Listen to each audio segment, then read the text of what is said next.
کچھ ایسے مواقع بھی انسان کے ساتھ آ جاتے ہیں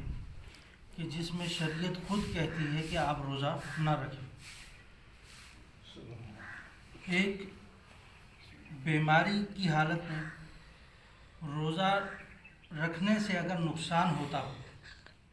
بیماری ہو گئی ہے اور اگر روزہ رکھے گا اس سے نقصان ہوگا تو اس صورت میں روزہ چھوڑ سکتا ہے، اس کی قضا ہوگی۔ اور بیماری کی بھی کئی صورتیں ہوتی ہیں کہ ڈاکٹر طبیب ایسا ہو جو حاذق دیندار ہو، نیک ہو، اگر وہ کہتا ہے کہ آپ روزہ چھوڑ دیں تو پھر آدمی روزہ چھوڑ سکتا ہے۔ اگر کوئی کافر ہے اور وہ طبیب ہے، اگر وہ کہتا ہے کہ آپ روزہ چھوڑ دیں تو اس کی بات کا اعتبار نہیں کیا جائے، کیونکہ ایک کافر کو روزے کی اہمیت کا نہیں پتہ۔ ایک مسلمان روزے کی اہمیت کو جانتا ہے۔ اگر کوئی مسلمان دیندار ڈاکٹر طبیب کہتا ہے کہ آپ اس بیماری میں روزہ نہ رکھیں تو اس صورت میں آدمی روزہ چھوڑ سکتا ہے۔ بعض دفعہ آدمی کسی حکیم کے پاس یا کسی طبیب کے پاس نہیں جاتا، کسی ڈاکٹر کے پاس نہیں جاتا، لیکن اس کو بیماری ہے اور اس کے تجربے کے اندر یہ بیماری رہی ہے کہ اگر میں اس طریقے سے روزہ رکھوں گا تو میری بیماری بڑھ جاتی ہے، یعنی کھانا پینا نہ ہو، دوائی اس میں استعمال نہ ہو تو میری بیماری بڑھ جاتی ہے، تو اس صورت میں وہ روزہ نہ رکھے۔ تجربات سے اس کو ثابت ہے کہ میرا بلڈ پریشر ہائی ہو جاتا ہے، لو ہو جاتا ہے، شوگر بڑھ جاتی ہے، کوئی اس طرح کی امراض اس کو اپنے عام روٹین کی زندگی میں پتہ ہے کہ اس طرح تجربات سے میری سامنے یہ چیز آتی ہے کہ میں روزہ رکھوں گا تو اس سے میری طبیعت اور زیادہ خراب ہو جائے گی، تو اس صورت میں وہ روزہ نہ رکھے۔ اپنا اس کا تجربہ کہتا ہے کہ میری بیماری بڑھ جائے گی، لیکن اس حالت میں بھی کوشش یہ کرنی چاہیے کہ جتنی دیر تک وہ روزہ رکھ سکے اتنا رکھ لے۔ جیسے ایک شخص ہے، روزہ رکھ لیا اس نے، لیکن دوپہر تک 3 بجے تک 4 بجے تک کوئی پریشانی نہیں ہو رہی تو وہ اس روزے کو پورا کر لے۔ یہ نہ ہو کہ پہلے سے وہ کہہ رہے کہ شاید میری بیماری ہے اور صبح سے ہی روزہ نہ رکھے، یہ غلط ہے۔ روزہ رکھ لے، اس کے بعد اگر کوئی بیماری ہو جائے تو بعد میں اس کی قضا کر لے گا۔ اگر بیماری بہتر ہو گیا، بیماری تھی لیکن ٹھیک ہو گیا لیکن ضعف باقی ہے اور غالب گمان یہ ہے کہ اگر روزہ رکھوں گا تو پھر بیمار ہو جاؤں گا، تب بھی روزہ نہ رکھنا جائز ہے۔ کوئی بیماری تھی، بہتر ہو گیا اور اس کے بعد گمان یہ ہے کہ میں دوبارہ روزہ رکھوں گا تو شاید یہ بیماری پھر آ جائے، تو پھر اس صورت میں بھی روزہ نہ رکھنا جائز ہے۔ اگر کوئی مسافر ہو تو بہتر تو یہ ہے کہ وہ روزہ رکھ لے، کیونکہ اس رمضان المبارک جیسا مہینہ دوبارہ نہیں آئے گا اور اس جیسے روزے دوبارہ نہیں آئیں گے، لیکن شرعی طور پر ایک مسافر کے لیے اجازت ہے کہ وہ روزہ نہ رکھے، چاہے وہ جہاز کا سفر ہی کیوں نہ کر رہا ہو، سہولت والا سفر ہی کیوں نہ کر رہا ہو، لیکن شریعت کی طرف سے اس کو اجازت ہے کہ وہ روزہ نہ رکھے تو کوئی نقصان نہیں ہے، بعد میں قضا کر لے گا۔ لیکن اس طرح کے چھوٹی چھوٹی باتوں سے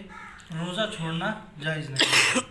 اگر وہ یہ سمجھتا ہے کہ میں ریل کا سفر کر رہا ہوں اور مغرب تک، افطار تک کسی ایسی جگہ پہنچ جاؤں گا جہاں میں سہولت سے افطار کر سکتا ہوں اور درمیان میں بھی کسی قسم کے کوئی مشقت نہیں ہے، تو چاہیے کہ روزہ رکھ لے، کیونکہ اس جیسا روزہ اس کو دوبارہ اپنی زندگی میں نہیں ملے گا۔ ایک شخص سے سفر کرتا ہے، 15 دن سے کم رکنے کی نیت کرتا ہے تو وہ مسافر کے حکم میں ہوگا، تو وہاں پر چاہے تو روزہ رکھے، چاہے تو نہ رکھے، دونوں حال میں۔ اگر ایک شخص ہے پورا مہینہ سفر پر رہتا ہے، یہاں سے چلا ہے، کچھ دیر ملتان میں رکا، پھر آگے چلا گیا، لاہور میں رکا، پھر آگے پشاور چلا گیا، اس طرح اس کا مہینہ پورا اسی طرح سفر میں گزر گیا، تو اس دوران اگر وہ چاہے تو روزہ رکھ سکتا ہے، چاہے تو نہیں رکھ سکتا، لیکن بعد میں ان کی قضا ضروری ہوگی۔ تو بہتر یہ ہے کہ جن مواقع میں اس کو مشقت نہ ہو تو وہاں پر وہ روزہ لازمی رکھ لے، کیونکہ اس جیسے روزے دوبارہ اس کو میسر نہیں ہوں گے۔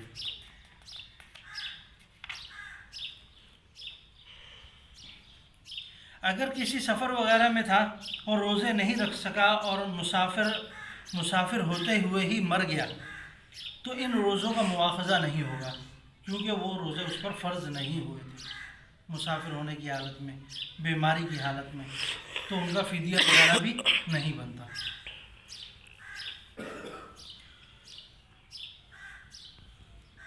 اگر مسافر ہوتے ہوئے روزے چھوڑ دیے پھر گھر پہنچ گیا تو جتنے دن گھر میں رہا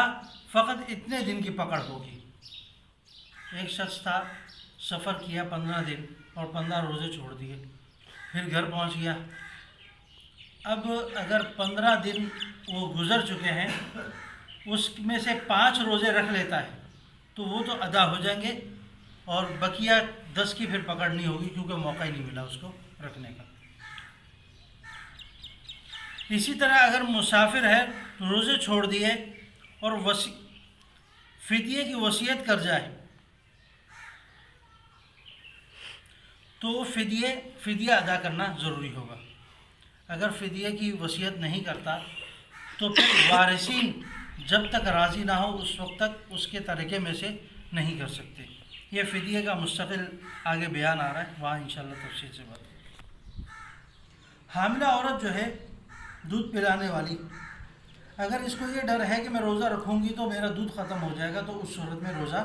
نہ رکھے، کیونکہ بچہ پریشان ہوگا، اس میں روزہ چھوڑ سکتی ہے۔ یا اسی طرح حاملہ ہے لیکن روزہ نہیں رکھے گی تو بچے کو نقصان ہو سکتا ہے، تو اس صورت میں بھی وہ روزہ نہ رکھے تو بہتر ہے، کیونکہ اس کی وجہ سے بچے کی گروتھ میں مسئلہ آئے گا تو اس سے بچہ ضائع ہونے کا خطرہ ہے۔ اسی طرح بچے کو دودھ پلانے کا معاملہ ہے، اس میں بھی روزہ چھوڑ سکتی ہے، کیونکہ بچہ اگر کوئی اور چیز نہیں کھاتا، اگر وہ معمولی کوئی چیزیں کھا لیتا ہے، جیسے روٹی نرم کر کے کھلا دی جائے یا دودھ وغیرہ باہر کا پی لیتا ہے، تو اس صورت میں تو روزہ رکھا جائے گا۔ اگر وہ ماں کے علاوہ نہیں پیتا تو پھر روزہ چھوڑ سکتی ہے۔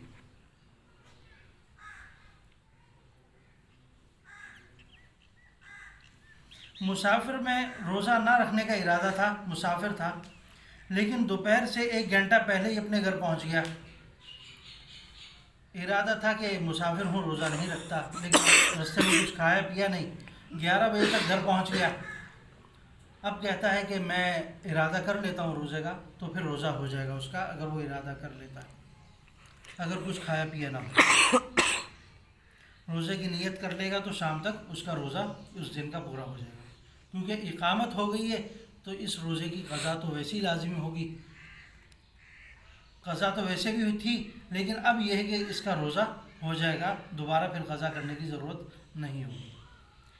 آگے فدیے کے بیان انشاءاللہ اس کو ذکر کریں گے۔ اللہ تعالیٰ عمل کی توفیق۔